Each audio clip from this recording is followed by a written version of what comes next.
저희 방송이 대선 때까지 이제 금요일 저녁 8시 생방송으로 여러분들 찾아뵙기로 했습니다. 그리고 주권 방송이 저녁 방송을 12월 19일까지 계속하기로 했습니다. 그래서 여러분들 저녁 시간에 많은 사람들도 만나고 막 이러시죠? 술도 드시고 이러실 텐데 그러지 않으실 때는 주권 방송 켜놓고 세상이 어떻게 돌아가나에 좀 주목을 많이 해주시면 감사하겠습니다.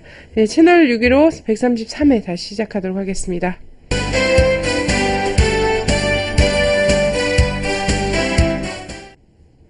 네, 여러분 인사드립니다. 네.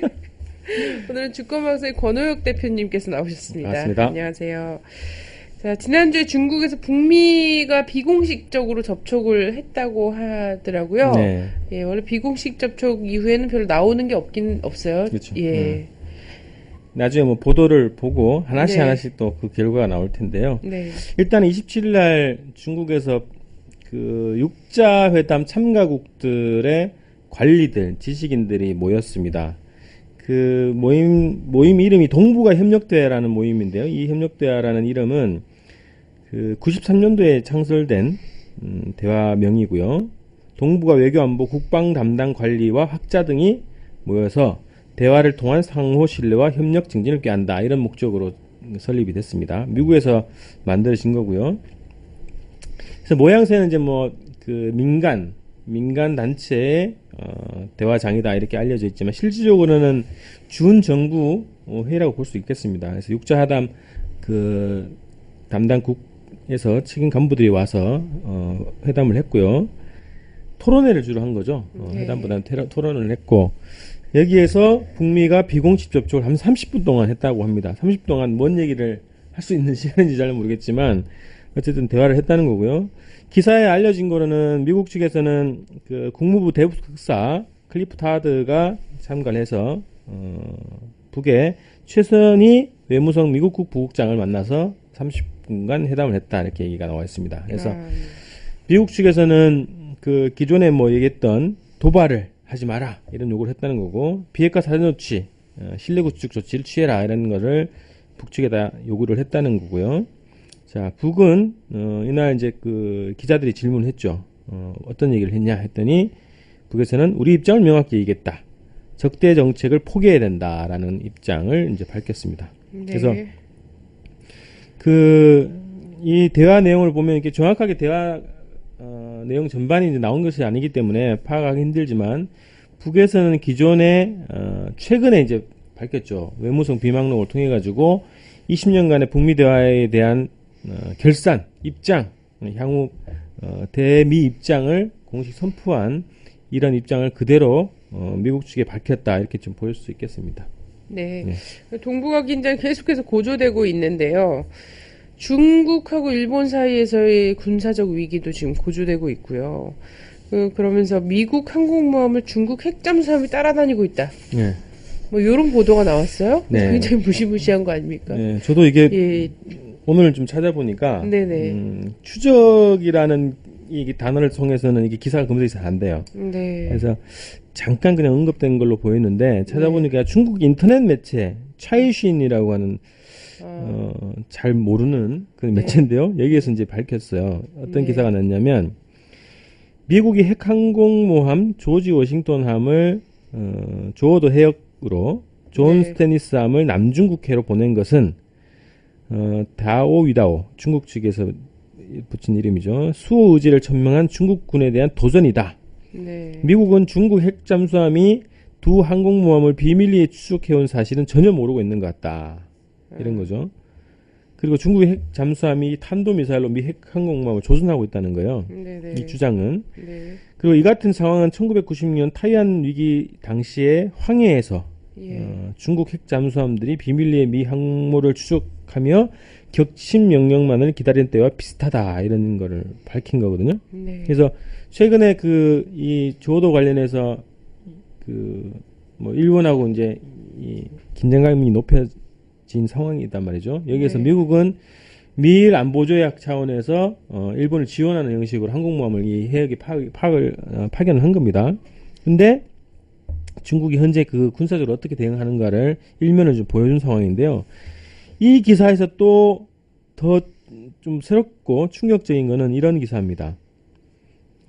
그 차이신이라고 하는 매체가 이런 얘기를 했습니다. 전략 핵미사일 부대인 제2포병이 미국의 41개 주를 타격할 수 있는 둥펑 41. 둥펑 41은 중국에서 개발한 대륙간 탄도미사일이거든요. 이것을 포함한 각종 미사일 발사 훈련을 부단히 실시하고 있는 것은 미국이 다오이다오 문제와 남중국해 영토 분쟁에 끼어들지 말 것을 경고하는 신호다. 이렇게 얘기했고, 만약에 상황이 발생하면 중국 핵 잠수함들이 미 항공모함들을 공격함과 동시에 제2포병도 관역을 조준할 수 있다고 얘기한 거죠. 네. 그러니까 만약에 상황이 발생해서 교전이 발생했어요. 그러면 대륙간 탄도미사일이 나가는 거예요. 항공모함도 격침을 네. 시키고 대륙간 탄도미사일에 미국이 41개 주를 동시에 타격할 수 있다라는 거죠. 네. 그래서 많이 좀 본 것 같지 않아요? 이런 유형의 대응, 군사 대응이? 군사 대응이요? 최근에 북이 미국에게 둘째 날에 제주도 셋째 날인가요? 네, 셋째 날은 미국이 지옥이 될 것이다. 네, 그런 예, 예. 것처럼 그 중국의 군사적 대응이 굉장히 강경해져 있다는 거죠. 그리고 최근에 보면은 중국이 이게 차기 지도부로 이월되는 과정이거든요. 네, 11월 8일인가에 네. 견인대를 통해 가지고 시진핑 이제 후계자가 이제 차기 이제 주석으로 올라가는 거죠. 네. 그래서 신임 지도부로 이제 바뀌는 과정인데 신임 지도부가 실질적으로 이제 뭐 권력을 장악하고 있다고 봐야 되겠죠. 현재. 네. 그래서 신임 지도부의 정치적 판단, 군사적 대응의 네. 양상이다 이렇게 볼 수 있고, 이 양상이 정말 비슷하게 이란, 북의 대미 군사적 대응이랑 거의 유사한 방식으로 지금 가고 있다. 네. 이렇게 볼 수 있는 겁니다. 예, 신기합니다. 그래서 어쨌든 중동 쪽에도 지금 미국이 계속 항공모함을 결집시키고 있다. 네. 이런 얘기들도 있었는데 지금 동북아 쪽에도 미국 항공모함이 꿰와 있는 거예요. 그죠? 그럼 네. 미국의 군사 전략이 새롭게 바뀌었죠, 작년에. 네. 그래서 아시아 태평양 중시 전략으로 바뀌었고, 미 해군의 60% 정도가 이제 이 지역으로 집결하고 있다. 이런 보도거든요. 네. 그래서 중국, 그리고 뭐 독도, 이런 거에서 계속 이제 긴장이 이제 고조되고 있는 거죠. 그래서 그것이 미국의 그 대아시아 중시 전략하고 무관하지 않을 것이다. 이렇게 볼 수 있는 겁니다. 네. 근데 또 여기 일본하고 한국도 또 위기예요. 네. 이러면 전선이 모호해지지 않을까 걱정이 되긴 하는데 일본 자위대 헬기가 독도에 접근을 했어요. 그래서 한국 전투기가 출격을 하는 이런 일이 벌어졌거든요. 동해와 서해에서 적이 다른 상황이 벌어지고 있는데 이거 자세한 설명을 좀 부탁드리겠습니다. 자, 요 보도는 KBS가 했어요. 아. KBS가 거의 이제 특종 비슷하게 한 거죠. 자, 그 일본 자위대 헬기가 독도에 접근해서 전투기가 출격했다. 이것은 그 국방부가 공개를 하지 않은 내용입니다. 네. 그런데 이걸 KBS가 이제 단독 보도식으로 했다는 거죠. 내용을 보면 일본의 자위대 헬기가 독도 부근에 우리 작전 구역을 무단 침범했고 여기에 이제 전투기까지 출격했다는 거죠. 우리 군에. 네. 자, 그리고 전투기 출격에도 헬기를 태운 자위대 호위함이 몇 시간 머물다가 퇴각을 했다. 이 밖에도 일본 순시선이 매주 독도 인근 공해상을 드나들고 있다. 이런 거죠. 이것도 이제 근데 군이 공개를 안 했다는 거예요. 자, 보면은요, KBS 9시 톱뉴스에서 이런 얘기를 한 겁니다. 일본 해상자위대 호위함이 독도 인근 54km 해상까지 접근했다. 그리고 여기에서 이륙한 헬기가 독도 인근 상공의 군사 통제선인 방공식별 구역을 무단 침입했다는 겁니다. 야, 네. 근데 KBS 보도를 보면은 자위대 헬기가 독도 인근에 나타난 것은 2차 대전 이후에 처음 있는 일이라고 하는 거거든요. 네. 자, 그래서 방공식별 구역에 항공기가 들어오기 위해서는 사전에 통보하고 허가를 받아야 한다는 건데 일본이 이제 이것을 무시했다는 거예요. 그리고 이것에 앞서서 지난 5월 달에도 해상보안청, 우리로 치면은 해경 이렇게 되겠죠. 헬기가 독도 상공에 이제 접근했다는 거고요. 이런 항공시를 매년 한두 차례씩 해왔다. 이것도 이번에 이제 KBS 보도를 통해서 이제 알려진 겁니다. 네. 자, 그런데 이것에 대한 그 국방부의 답변이 좀 과감입니다. 네. 자, 기대됩니다. 자, 국방부는 숨긴 것이었고 숨긴 것이 아니고 발표는 안 했을 뿐이다. 네. 라는 거죠. 자, 이게 뭐가 다른지 잘 모르겠는데 하여튼 발표를 안 했답니다. 네. 자, 이런 얘기 했습니다. 이런 통보 없이 작전 인가 구역까지 들어온 호위함에서 헬기가 뜨니까 우리가 곧바로 대응을 한 것이고, 인근에 있던 우리 측 해상 초계기가 몇 분 안에 현장으로 가서 호위함에다가 왜 왔냐, 어디 소속이냐 물었더니 블라디보스톡으로 훈련차 올라갔던 것이다, 이렇게 해명을 했다는 거예요, 일본 측에. 네. 자, 그 직후에 F-15K 수대가 출격해서 우리 관할 작전구역이며 서로 부담되니 나가달라. 서로 부담되니 나가달라. 이렇게 요청을 한 거죠. 태거 요청을. 영해에 대해서 침범 당했다 이런 입장은 없는 건데요. 그렇죠. 왜냐면 서해 같은 경우에는 어선에다가 총질을 했잖아요, 지금. 그렇죠. 어느 나라 어선인지도 모르니까 민간 선박에다 총질을 한 상황과 비교해보고는 굉장히 유한 반응이네요. 유들유들한 반응이죠. 이게 예. 애원한 거죠, 거의. 네네. 부담되니까. 서로 부담되니까 아, 아. 나가달라. 그렇죠. 네. 자, 일본 무관에게 왜 통보 없이 들어왔냐? 왜 안 나가냐? 항의 전화했다라는 거예요. 네. 자, 이 서해에서 대응하고 완전히 좀 다른 상황인 거죠. 네네. 그런데도 일본 측은 몇 시간 있다가 벗어났다는 거예요. 그건 블라디보스톡 가는 길에 잠깐 어쩌다가 이렇게 뭐라 그래야 되나? 머무르는 게 잠깐 아니라는 들어온 거죠. 게 아닌 네, 거네요. 그렇죠. 예. 블라디보스톡에는 왜 훈련하러 가는 거야, 근데? 그렇죠. 또. 그래서 매우 드문이다라는 네. 것이 이제 그 국방부의 입장이라는 거죠. 그래서 하여튼 그래서 또 마지막에 이런 얘기를 했습니다. 그동안 왜 사실을 숨겨왔냐 그랬더니 숨길 것도 없고 당시 정당한 조치를 취했다. 다만 발표만 안 했다. 언론에 노출되면 사실관계는 설명해준다. 네. 그럼 지금까지는 다 뭐 언론이 먼저 노출해서 발표를 한 건가요? 그렇죠. 그래서 자, 이것도 네. 최근에 이제 그 한국 그 군부를 포함해서 한국 정부가 대북 대일 조치를 어떻게 하는가 극명하게 좀 대비되는 그런 모습입니다. 네, 그렇습니다. 아니, 국방부가 사실은 확인되지 않은 것도 기정사실화해서 발표를 막 하거나 이래갖고 국방부라는 별명을 이명박 정부 들어서 얻었거든요. 그런데 이 사실관계가 너무나 명확한 이것과 그렇죠. 관련해서는 뭐 굳이 우리가 속이려고 한 것은 아니고 발표를 안 했을 뿐이다.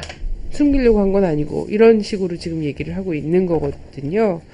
자, 동북아에 어쨌든 이래저래 해갖고 영토 분쟁도 있고 군사적 위기감이 굉장히 고조되고 있습니다. 이런 네. 이유가 뭘까요? 자, 이거는 뭐 여러 가지 이제 분석이 좀 필요할 것 같은데 일단은 그 조오도 문제에 대해서 역사적으로 한번 좀 살펴볼 필요가 있을 것 같아요. 조오도는 그 뭐 여러분들 이제 많이 아시겠지만 대만에서 뭐 육자회담이나 이런 것도 했었지 않습니까? 조어도. 그렇죠. 예. 대만에서 동북쪽으로 200km, 일본 오키나와에서는 남서쪽으로 300km에 있죠. 중국 쪽에 더 가깝죠. 5개 섬, 3개의 암초로 이제 구성되어 있는데요. 역사를 보면은 이게 역사적으로 어느 나라 소속 영토인가가 좀 드러나는데 청일전쟁에서 일본이 승리했을 때 그 시모노세키 조약을 맺었단 말이죠. 여기에서 요동반도, 대만, 조오도를 중국한테 이제 뺏은 거예요, 일본이. 네. 자, 이러고 나서 강제로 이제 병합을 한 거죠. 그러고 나서 이제 45년도 일본이 항복을 하고 나서. 포츠담 회담 이후에 예, 연합국에서 각서를 보냅니다. 이 각서에는 일본이 통치할 수 있는 이 범위가 어디까지냐, 이것을 이제 규정하는 건데 여기에 조오도가 빠져 있었던 거예요. 그러니까 중국 영토라고 일정하게 인정하는 그런 그 회담이 된 거죠. 근데 그러고 나서 또 하나는 51년도에 샌프란시스코 조약이 있었던 겁니다. 여기서 미일 간의 전쟁을 종결하는 그런 조약인데 여기에서는 다시 포함을 시킨 거야. 일본 영토로. 자, 그럼 역사적으로 중국 땅인데 이 일본이 뺏었다가 45년 전후에는 2차 대전 이후에는 다시 일본 관할에서 제외됐다가 다시 미국과 일본의 이 협약을 통해서 다시 일본으로 편입시킨, 그래서 미국이 관할해왔던 그런 지역이란 겁니다. 네. 이게 독도랑 비슷한 거거든요. 네. 독도도 1905년에 네. 예, 5년에 강제 점거를 한 거죠, 사실은. 그렇죠. 예, 그렇게 했는데 1910년을 병합 시점으로 보고 1905년에 했기 때문에 1909년 전에 자기들이 맡은 땅은 우리 땅, 지네 그렇죠. 땅이다, 이런 논리거든요. 그러니까 이것도 미국이 개입을 해서 네. 처음에는 이 그 45년 이후에는 독도가 일본 관할에서 제외되어 있었단 말이죠. 근데 이 다시 그 미일 간의 이 조약을 체결하면서 다시 독도를 일본으로 편입시키는. 그래서 미국이 조오도 문제랑 이 독도 문제는 다 미국이 지금 관계되어 있는 거고 책임적인 역할을 다 담당했다는 겁니다. 근데 이 두 개 지역에서 지금 분쟁이 일어나고 있는 거죠. 그래서 이게 어떤 그 배경에서 나왔을까? 아까 말씀드렸던 것처럼 미국의 대아시아 중시 전략, 아시아 태평양 중시 전략의 일환에서 파생되는 문제다. 그리고 중국을 압박하고 그리고 북을 압박하는 데서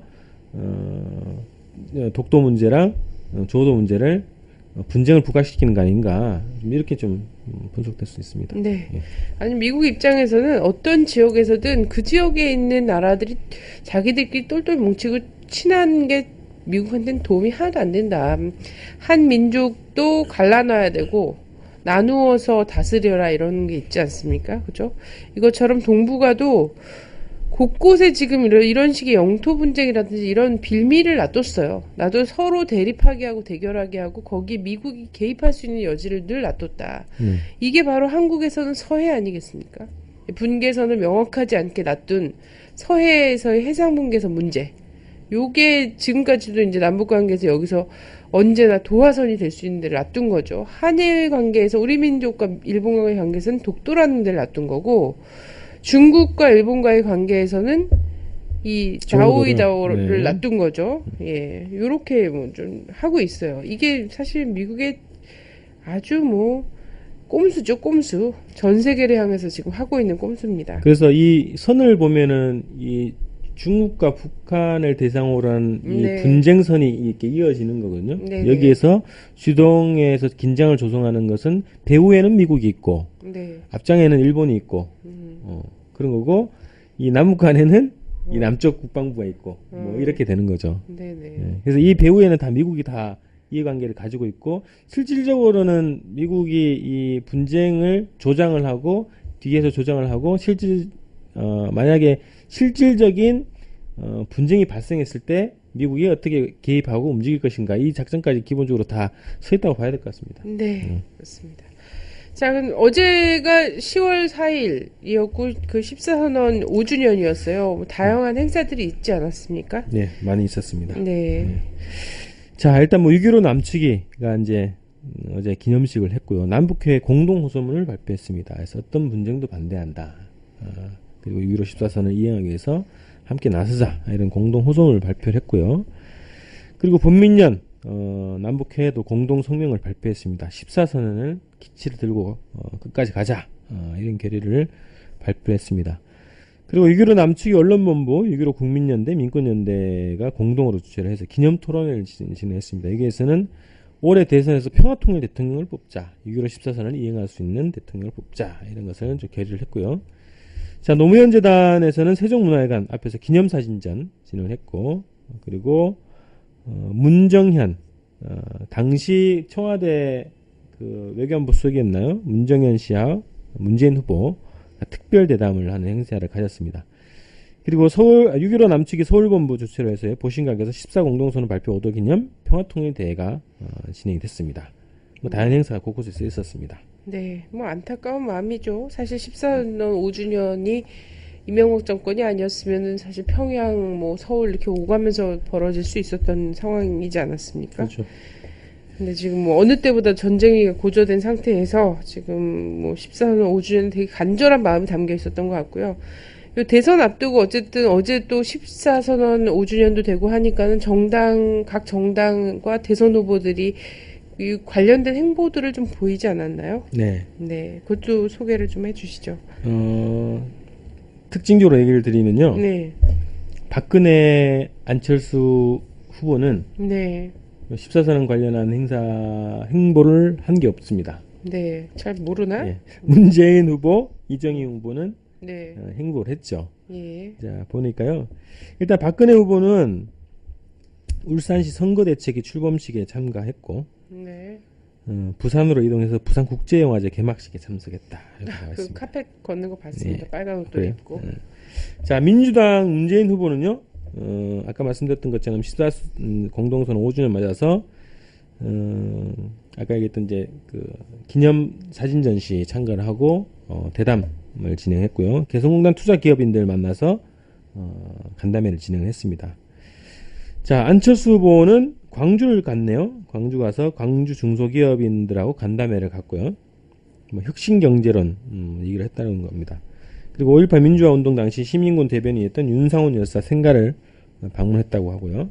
네. 자, 이정희 후보는 14선언을 맞아서 담화문을 네. 대국민 담화문을 발표했습니다. 그래서 통일이냐 분단이냐 국가헌법 폐지냐 준치냐에 대해서 대선 후보들이 분명히 답을 해야 된다. 이런 내용의 담화문을 발표한 행보를 했습니다. 네, 담화문 한번 쭉 읽어보면 좋을 것 같아요. 좀 속이 시원하더라고요. 예. 뭐, 대한민국 국민들 수준뿐만 아니라 대통령 후보의 수준도 이제 6.15 14선언에 대해서 좀 인식을 좀 달리할, 그럴 때가 되긴 됐죠. 그렇죠. 네. 자, 며칠 전 동해 잠수정이 나타났다면서 예. 막 사진이 떠돌고 난리가 났었어요. 잠수함 꼭대기라는 얘기도 있고 막 이랬는데 군이 그 잠수정 사진을 누가 뭐 핸드폰 사진기로 찍었대죠. 네, 예, 그렇죠. 찍었다고 하는데 군이 수색에 막 나섰다고 해요. 그리고 결국 부유물로 뭐 밝혀졌다 이렇게 결론이 났는데 이거는 어떻게 보시나요? 이 저도 공포감이 사실- 만들어낸 일인가? 저도 사진을 봤는데 잠수함 네. 같던데. 아, 잠수함 같던데 이게 네. 재밌는 거는 기사를 딱 검색을 해보니까 두 개의 기사가 네. 상반된 그 내용이 들어가 있어요. 네. 그러니까 일단은 뭐 2일날 오전 6시 20분께 강원도 강릉시 경포해변 앞바다 네. 여기 가본 데죠? 경포해변 네. 그죠? 앞바다에서 민간인이 스마트폰으로 이제 촬영을 했는데 거기에 이제 북한 잠수정 추정 물체라는 거예요. 이게 북한 잠수정은 뭐 잠수정 꼭대기가 좀 달라요? 그죠? 그러니까 이게 북한 잠수정 뭐 이라고 생각하겠죠. 인공기가 달려 있나? 생각을 그렇게 한 아니 거예요. 동해 그죠? 앞바다엔 미군 잠수정이 네. 핵항공모함, 핵잠수함 이런 게 더 많이 다니니까. 네. 그래서 그런 얘기를 했어요. 그래서 이제 군에서 사건 당일날 뭐라고 했냐면 문어잡이 어선을 잘못 본 거다. 그래서 군 당국이 직접 이제 무슨 그 비슷한 조건 무슨 그 네. 일출 시기에 이제 사진을 찍어봤는데 비교를 해봤더니 우리 어선으로 결론 났다. 네. 이런 얘기를 한 거예요. 근데 그것을 사진은 안 내놨더라고요. 공개를 안 해가지고 네. 의혹이 있었죠. 네. 근데 여기는 그렇게 이게 그 4일자 기사예요. 4일자 네. 기사에는 그렇게 나왔는데 그 2일자 기사를 보면 이렇게 나왔습니다.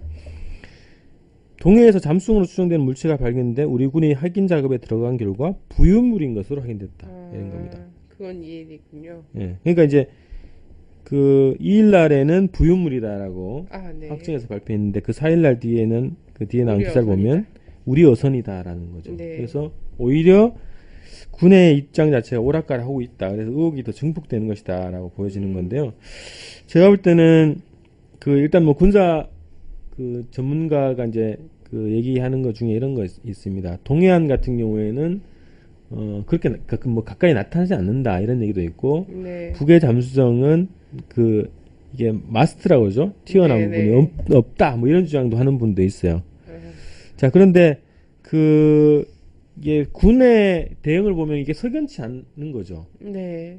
실제로 이 96년도에도 북의 잠수정이 이제 그 좌초를 했지 않습니까? 그때 그것도 택시 기사가 처음 발견한 거거든요. 근데 군이 그 다음날 이제 그 발견을 못 하다가 그 신고를 받고서야 그걸 확인했단 말이죠. 그런 것처럼 이게 우리 군의 이 작전 능력, 탐지 능력 자체가 이제 그대로 고스란히 드러난 경우일 수도 있고요. 아니면 실질적으로 군의 어선이 아니지만 지금 이 남북 긴장 상태에서 그런 여론이 그 충족되는 과정으로 이런 그 현상들이 나타난 것 아닌가 이렇게 또 볼 수도 있겠습니다. 저도 솔직히 지금 애국대원님께서 말씀하신 것처럼 아니 일본이 동해 앞바다에 잠수함 헬기도 넣고 순시선도 넣고 뭐 이런데 잠수함도 못 보낼까? 막 이런 일본 잠수함. 생각도 또 네, 좋습니다. 문득 들었었고요. 그랬습니다. 아니, 어쨌든 간에 동북아지대가 그 남해로 서해로 동해로 지금 완전히 군사적 긴장 상태가 굉장히 높다 보니까 국민들도 이런 거에 대해서 굉장히 그 긴장을 할 수밖에 없거든요. 예. 그러니까 동해 잠수함, 서해 하여튼 잠수함이면 다 북이라고 생각을 하는 게 기본 네. 이 정서 상태죠. 네네. 한반도에 남쪽에 살아가는 국민들이나 군이 다 그런 정서 상태인데 확인할 수 없는 거고 확인을 군은 실제적으로 했을 텐데 네네. 이 발표 내용을 보면 석연치 않은 점은 있습니다. 그렇습니다. 네. 저 분명한 것은 이런 거죠. 참 잠수함 같더라. 저도 봤는데 잠수함 같더라. 예. 예. 사실 문어잡이 어선이라고 보기에는 좀 힘들더라. 네네. 그 정도로 식별이 안 되면 사실상 한국군이 민간 어선을 군함인 줄 알고 쐈다고 해도 할 말이 없어져요. 그런 정도로 식별이 안 되면. 근데 진짜 잠수함 같더라라는 거고, 잠수함이었는데, 그게 북의 잠수함이어도 남쪽 군대는 곤란해지고, 그죠? 그리고 그게 미국 잠수함이다, 일본 잠수함이라면 남쪽 국방부는 더 많이 곤란해지는 상황이다. 그래서 그것이 설사 잠수함이라고 할지라도 인정할 수 없는 상황이다. 그죠? 이런 거죠. 이런 정도의 정리를 할 수 있겠습니다. 그래서 부유물 혹은 우리 문어잡이 어선이든 오징어잡이 어선이든 부유물이든 뭐 이런 게 될 수밖에 없는 상황이라는 거죠. 해명이 석연치 않은 게 뭔가 있는 걸. 그래서 같아. 댓글에 그런 게 있더라고요.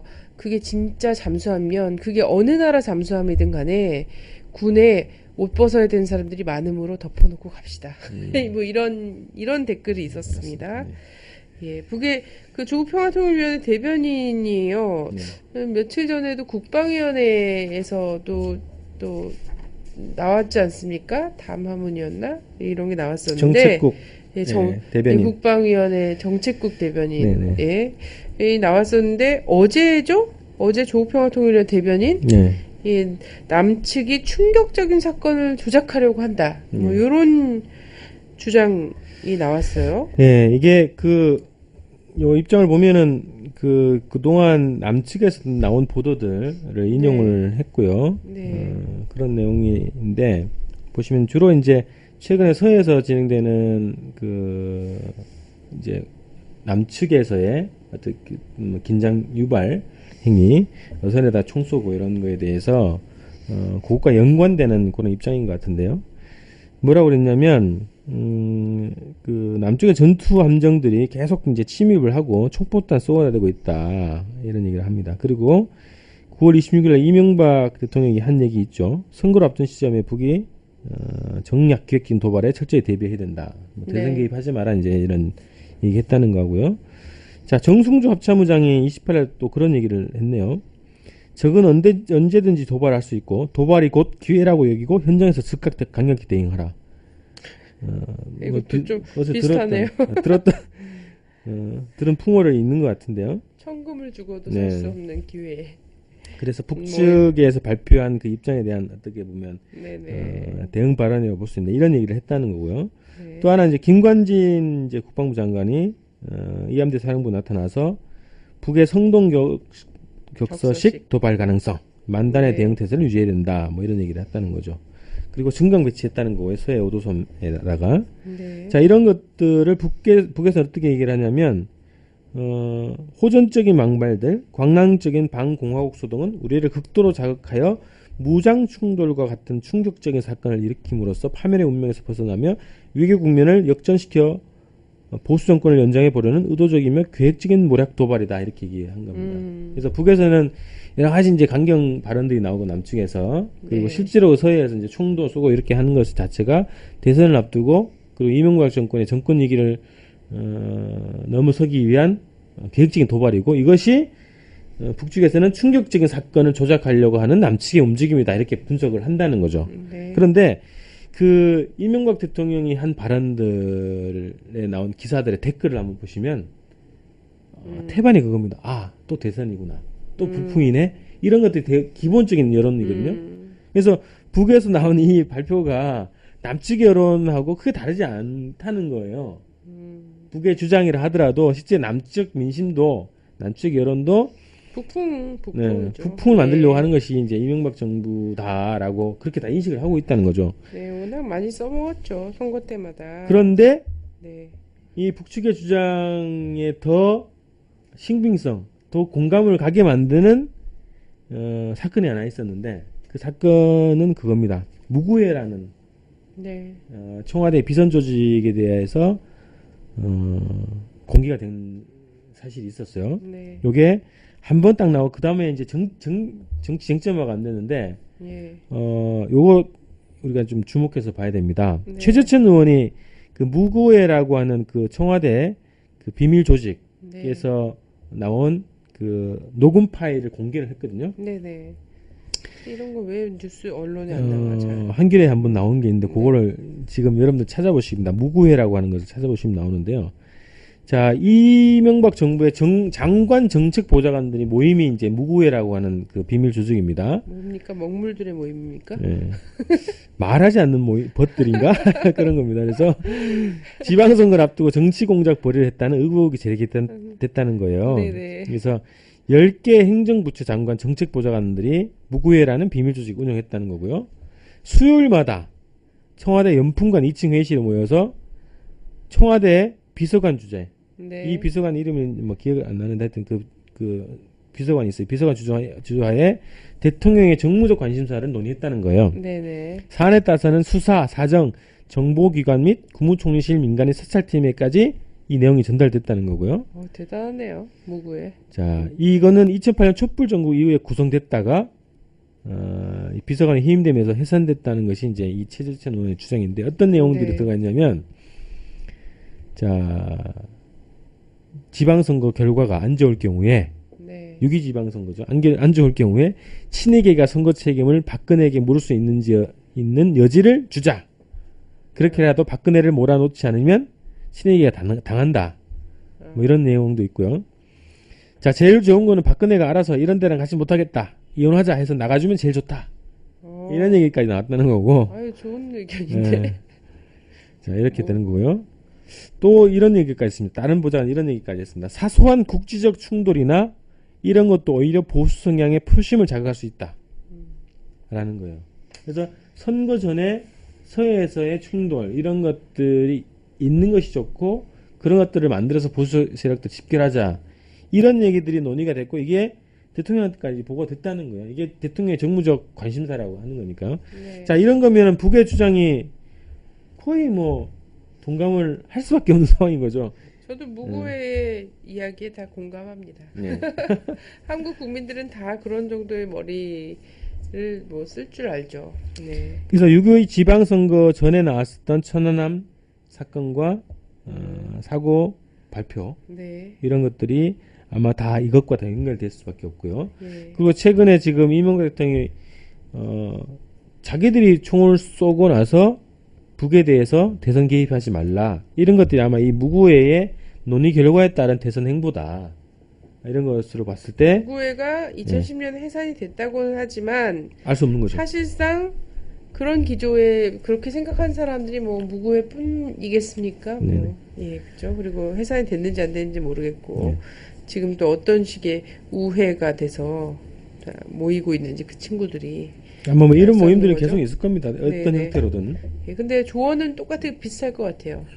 약간의 국지전과 안보, 공안 정국 이런 게 필요하다라는 거죠. 그래서 유독 지금 이제 대선 국면에 접어들어서 이 대통령까지 직접 나서서 대북 강경 발언을 조장을 하고 있고 군부까지 다 합세해가지고 집중적으로 지금 그걸 하고 있고 서해안에서 7제 총포탄을 날렸고 대대적인 군사 그 무력 증가를 하고 있다는 거죠. 네. 이런 상황을 봤을 때 북에서 주장하는 것이 거의 기정사실화 될 수 있는 가능성이 충분하다 지금 상황이면. 네네. 그럼 이명박 정권의 지금 뭐 처지로 봤을 때 뭐 이런 충격적인 사건 하나가 굉장히 도움되겠다 이렇게 판단할 수밖에 없겠죠. 네네. 예. 그렇습니다. 근데 전쟁이 이번엔 만약 전쟁 국지전 이런 게 난다면 문제는 변방을 울리지 않을 것 같다는 거예요. 이렇게 이렇게 무구회, 근우회라고 그랬어.